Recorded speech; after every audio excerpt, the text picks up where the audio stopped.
Բարի առավոտ հարգելի հետևորդներ, ABC Media-ն ուղիղ եթերում սկսում է իր աշխատանքը, եթերում լուրերի թողարկումն է, ես Գառնուն Թաֆյանն եմ և առաջիկա րոպեներին կներկայացնեմ այն լուրերը, որոնք ձևավորում են Հայաստանի և աշխարհի օրակարգը։ 10 եպիսկոպոսները, որոնք վերջերս հանդիպել էին Փաշինյանի հետ, այնուհետև հանդես եկել վեհափառ Հայրապետի հրաժարականի պահանջով, այսօր հավաք են հրավիրել հենց այդ պահանջով։ Ասում են, թե Գարեգին II հանգստի գնալն անհետաձգելի անհրաժեշտություն է։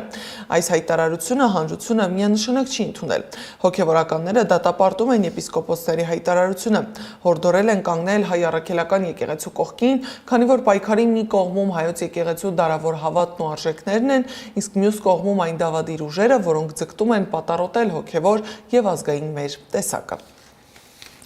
Այսօր ժամը 19-ին Արագածոտնի թեմի Բյուրականի Սուրբ Հովհաննես եկեղեցում նախատեսված միասնական ժամերգությունը կտեղափոխվի և տեղի կունենա Մայրաթոռում Սուրբ Էջմիածնում ժամը 17-ին, հայտնել է Արագածոտնի թեմը։ Միասին աղոթենք անազատության մեջ գտնվող մեր հոգևոր հայրերի, ազատազրկված ու գերի ընկած զավակների և մեր Սուրբ եկեղեցու անսասանության համար, ասված է հայտարարության մեջ։ Հայոց կաթողիկոսի ընտրությունն ու հնարավոր հրաժարականը եկեղեցական բացառիկ իրավասության հարց է, ոչ թե քաղաքական փողոցային պահանջների առարկա, հայտարարել է Genesis Armenia ուղեղային կենտրոն հիմնադրամի տնօրեն քաղաքագետ Աբրահամ Գասպարյանը։ Հիշեցնում է, որ ամենայն հայոց կաթողիկոսին ընտրում է ազգային եկեղեցական ժողովը, նրա պաշտոնավարման դադարեցումը կարող է տեղի ունենալ միայն նույն եկեղեցական կարգով սահմանված կանոնական ընթացակարգերով։ Որևէ փողոցային ակցիա, հանրահավաք կամ արտաքին ճնշում կանոնական իրավունք չունի ազդելու եկեղեցու բարձրագույն իշխանության վրա, շեշտել է քաղաքագետը։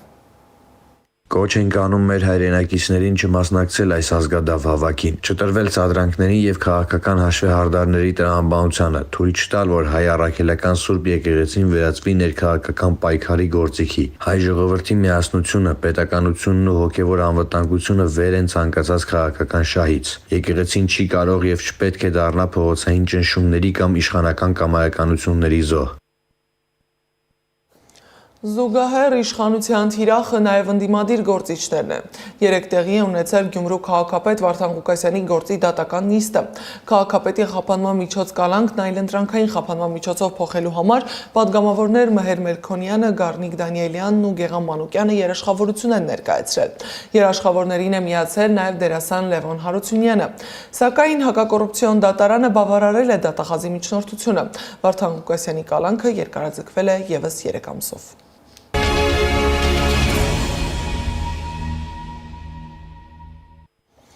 Հայ-թուրքական հարաբերություններ, թրիփ ու Իրան։ Իրանում Հայաստանի Հանրապետության դեսպան Գրիգոր Հակոբյանը իրանական Թասնիմի հետ հարցազրույցում անդրադարձել է տարածաշրջանային վերջին զարգացումներին։ Դեսպանը Թուրքիայի հետ հարաբերությունների կարգավորման գործընթացում զգալի առաջընթաց է նկատում, և այդ դինամիկան պահպանելու պարագայում հնարավոր կլինի տարածաշրջանում ձևավորել նոր, առավել ինտեգրված ու կանխատեսելի միջավայր, որը բացառիկ կարևորություն կունենա ինչպես Հայաստանի, այնպես էլ ամբողջ տարածաշրջանի համար։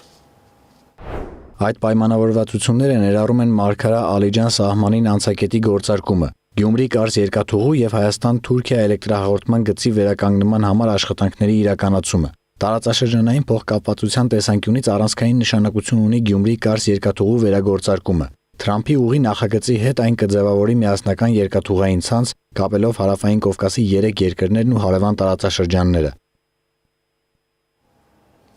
Վաշինգտոնյան պայմանավորվածությունները ձեռք բերելիս պաշտոնական Երևանը հաշվի է առել նաև Թեհրանի շահերը, համոզված է Հակոբյանը։ Նա շեշտել է ապաշրջափակման արդյունքում Հայաստանը Նախիջևանի տարածքով երկաթուղային կապ կունենա Իրանի Իսլամական Հանրապետության հետ, ինչը աննախադեպ հնարավորություն կստեղծի Իրանի համար ուղիղ երկաթուղային հաղորդակցություն հաստատելու Վրաստանի հետ, կապվելով Սևծովյան նավահանգիստներին։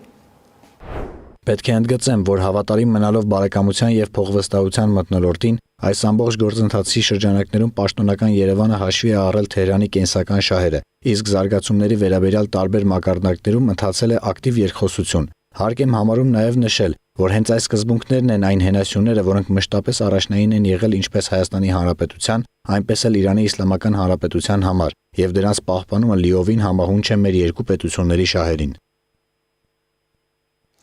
Իսկ գործող իշխանության անվտանգային նոր ճարտարապետություն կառուցելու հերթական քայլը նոր հետախուզական ստորաբաժանում ստեղծելն է։ Ազգային անվտանգության ծառայությունում կստեղծվի արտաքին հակահետախուզական ստորաբաժանում։ Ազգային ժողովը 64 կողմ 0 դեմ 7 ձեռնպահ ձայնով ընդունել է համապատասխան օրենքների փոփոխությունների փաթեթը, որը ազգային ժողովը քննարկման էր ներկայացրել անհետաձգելի կարգով։ Այս ստորաբաժանումն իրականացնելու է նաև օտարերկրյա պետություններում Հայաստանի Հանրապետության դիվանագիտական ծառայության մարմինների անվտանգության ապահովումը։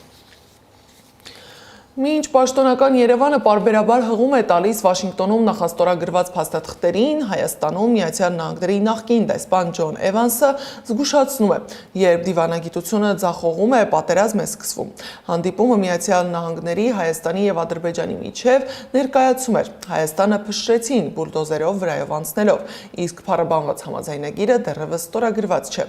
Հայ գերիները դեռևս պահվում են Բաքվում, իսկ Արցախից տեղահանվածները գործնականում լքված են։ Գրել է նախկին դեսպանը։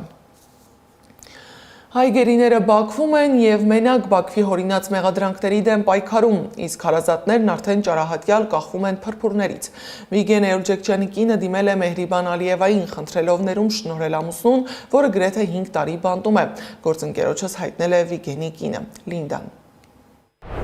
Մինչ Վիգենն արժանապատվորեն է դիմանում իր բանտարկությանը, նրա բացակայությունը ցավոտ դատարկություն է թողել մեր ընտանիքում։ Նրա մայրը մահացել է, երբ նա ճաղերի հետևում էր։ Նրան զրկել են մոր մահը սգալու, թաղելու, նրա հիշատակը հարգելու հնարավորությունից։ Հիմա իմ մայրը, նրա զոքանչն ունի քաղցկեղ, որը վերջին փուլում է։ Լինում են օրեր, երբ նա չի կարողանում խոսել, եւ կան օրեր, երբ միակ բառերը, որոնք նա շշնջում է, Վիգենի անունն է։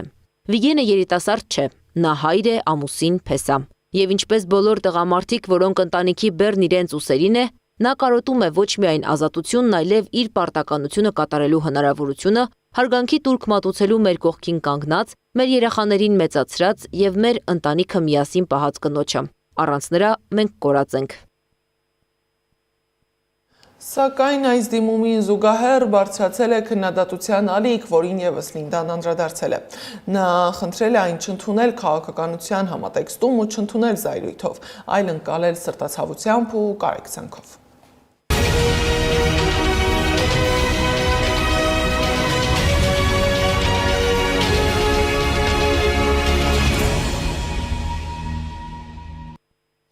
Միջազգային լրահոսից Վլադիմիր Զելենսկին հայտարարել է Մոսկվայից նոր ազդանշաններ են ստացել, որ Ռուսաստանի Դաշնությունը 2026 թվականը պատրաստվում է դարձնել պատերազմի տարի։ Այս ազդանշանները միայն մեզ համար չեն, մեր գործընկերները պետք է տեսնեն դրանք եւ արձագանքեն, այդ թվում Միացյալ Նահանգներում, որտեղ ոմանք դեռևս պնդում են, որ Ռուսաստանը ցանկանում է դադարեցնել պատերազմը, ասել է Զելենսկին։ Ըստ Իտալիայի վարչապետ Ջորջա Մելոնիի բերլինյան բանակցությունները, որտեղ քննարկել են Ուկրաինայում պատերազմը դադարեցնելու հարցը, հաջողված էին։ Էական առաջընթաց է գրանցվել Ուկրաինայի համար անվտանգության հավելյալ երաշխիքներ ունենալու հարցում, ասել է նա։ Ջորջա Մելոնին նշել է, որ Եվրոպայի խորհուրդը պետք է շարունակի ֆինանսավորել Կիևին, բայց նաև ընդգծել է, որ Հռոմը չի պատրաստվում զինվորներ ուղարկել Ուկրաինա։ Իսկ լրագրող Թաքեր Կարլսոնը կարծում է, որ Դոնալդ Թրամփը կարող է պատերազմ հայտարարել Վենեսուելային իր առաջիկա ելույթում։ Լրագրողին հայտնել է կոնգրեսի անդամներից մեկը, նշելով, որ նախորդ օրը նրանց արդեն տեղեկացրել են անխուսափելի պատերազմի մասին։ Եվ վերջում եղանակի մասին, հանրապետության տարածքում այսօր տեղումներ չեն սպասվում։ Օդի ջերմաստիճանն էլ էապես չի փոխվի։ Այս ժամի համար նախատեսել էինք այսքանը, շարունակեք հետևել մեզ YouTube-ում, Facebook-ում, Telegram-ում, WhatsApp-ում, Instagram-ում ու TikTok-ում կամ այցելեք մեր պաշտոնական կայք www.abcmedia.am։ Ես Գառնու Թավյանն եմ, շնորհակալություն ուշադրության համար, մենք կհանդիպենք ժամը 12-ին, մաղթում եմ արդյունավետ աշխատանքային օր։